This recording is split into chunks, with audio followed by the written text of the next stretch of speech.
Richie Ruckus Beats.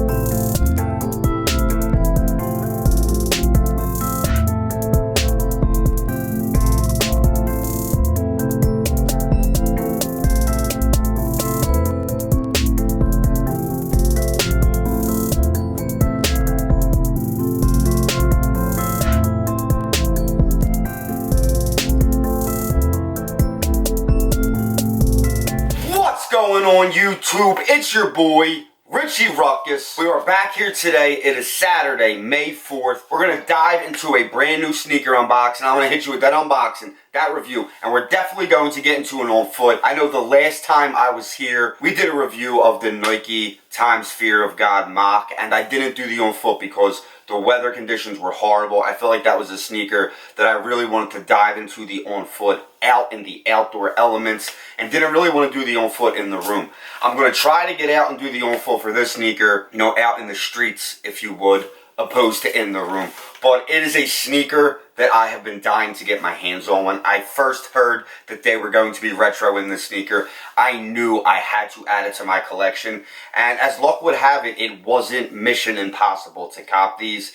It was, you know, fairly easy if you were on your A game. I'm not going to take up any more of your time. You guys know why you are here. Let's get a glimpse of these Warlocks. We have the Jordan 4 in the black cement or Bred colorway. However you want to describe the colorway, black cement, Bred, whatever you want to go with. I know a lot of people think that the cement is only used to describe the white pair because of the paint speckles that go all throughout this gray midsole. Truth be told, the gray that is in this sneaker is what actually makes it the cement. The gray is the cement colorway, not the paint speckle. So to clear up that confusion, this is a cement Jordan 4. This is a black cement Jordan 4. You know, like I said, the cement part is this gray part, is meant to represent the color of cement, of concrete.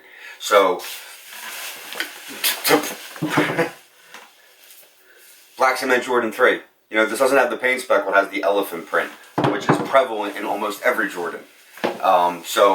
Prevalent in every Jordan 3. So the actual cement part is the gray part. But like I said, black cement 4, Bred Jordan 4, whatever you want to call it, these are a must-have for any sneaker enthusiast. And Nike did an excellent, excellent job, them and Jordan Brand, retroing this sneaker. Of course, which you know, is not that important to me, but is important to many people, is the Nike Air on the back pull tab. It usually has the Jumpman with all the retros that Nike and Jordan Brand have done. The OG had the Nike Air, so does the Jordan 4 Black Cement Retro.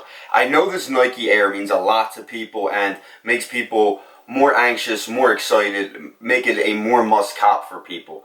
But for me, it doesn't really hold that much weight except for on a Jordan 4, a Jordan 3, and a Jordan 1. That Nike Air branding on them three silhouettes, especially in a OG colorway, it's just bananas to me. So although I don't usually make this, like on the back of Jordan 3s, you know, and Jordan 4s, certain colorways it doesn't really matter to me.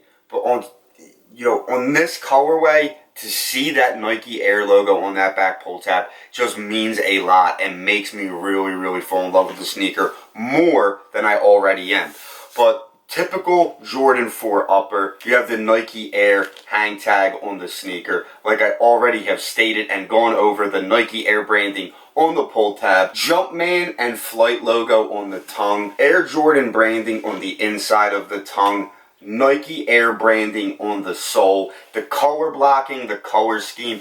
A black and red Air Jordan is just music to my ears. And like I said, whenever an OG colorway of one of my favorite sneakers come out, it's something that I have to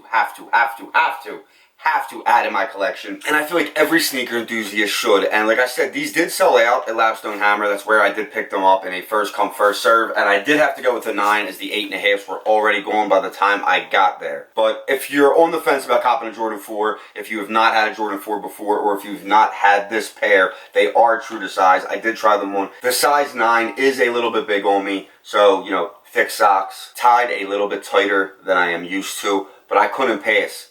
I couldn't pass up on these. These were a must-have for me. You know, this is one of the sneakers that whenever they release, whenever they retro, this colorway, I have to go get it. You know, if I could have, I maybe even would have doubled up, because I am going to beat the brakes off of these. This is a pair of sneakers that is definitely going to earn the $200 price tag that it garners, and I am going to run these right into the ground. So doubling up probably should have been a good idea, but if you did miss out on them and you can't catch them for retail anywhere, StockX and GOAT have them up for pretty reasonable prices. The aesthetics of the sneaker, you have this black nubuck upper throughout, you have the black mesh netting here, you have the gray eyelets throughout the sneaker, black laces, red and black color blocking throughout the whole sneaker.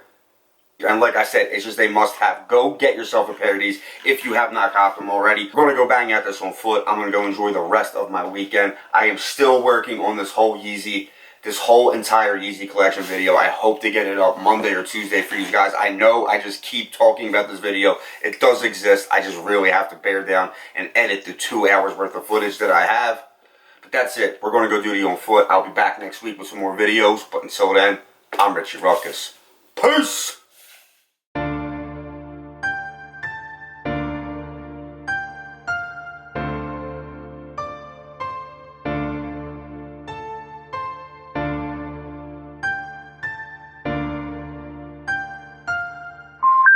The number you have reached, 911, has been changed.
Tightened a little bit loose. Tightened a...